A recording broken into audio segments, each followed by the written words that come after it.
Sino kasama niyo sa bahay po?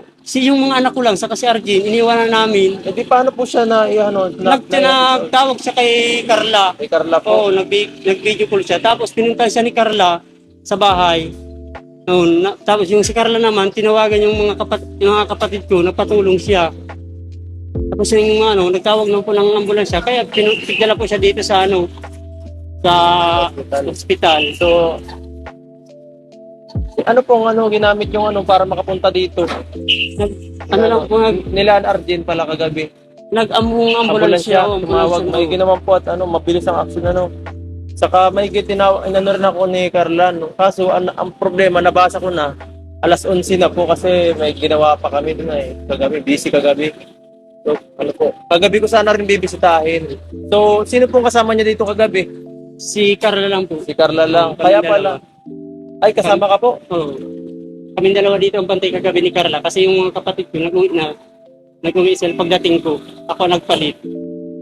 Buti naman po at medyo agapan pa kasi delikado yung gano'n. Ito nga, pag natinda po, tanong ko po ngayon ngayon umaga.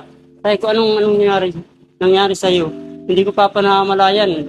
Nandito na ako sa ospital. Hindi ko alam. Hindi niya daw alam na dinala siya dito sa ospital. Talagang nag-blackout siya.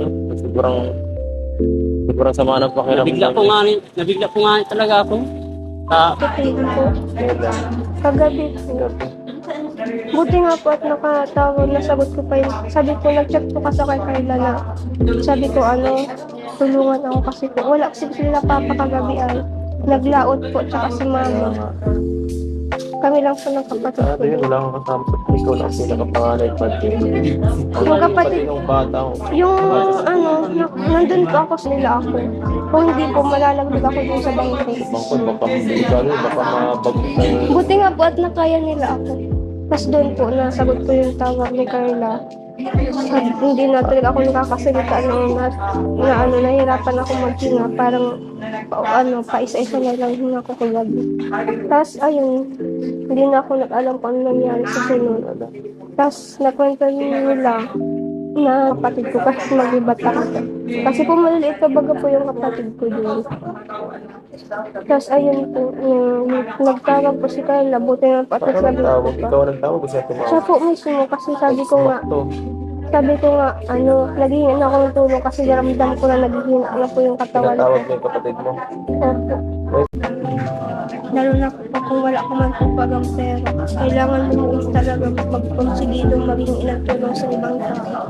Mahigit, si Carla, nag-aasikaso siya ng PhilHealth, nakita ko. Opo, katulong po nga ako doon kasi wala pa akong kasama talaga dito. Kasi yung asawa ko, yung mga alaga naman ng mga bata, hindi naman maiwan yan doon sa bahay. Maliliit pa naman yung anak kong sinundan kay Archie. Kaya nga di mo rin maasahan ngayon. Walang maasahan doon. Ay, saka yung Buti nga po kagabi talaga. Po nga ako kasi buti nga po talaga na ibabaan nila ako kasi parang naramdaman kong mahuhulog na ako na Hindi na po ako nagmamalay na.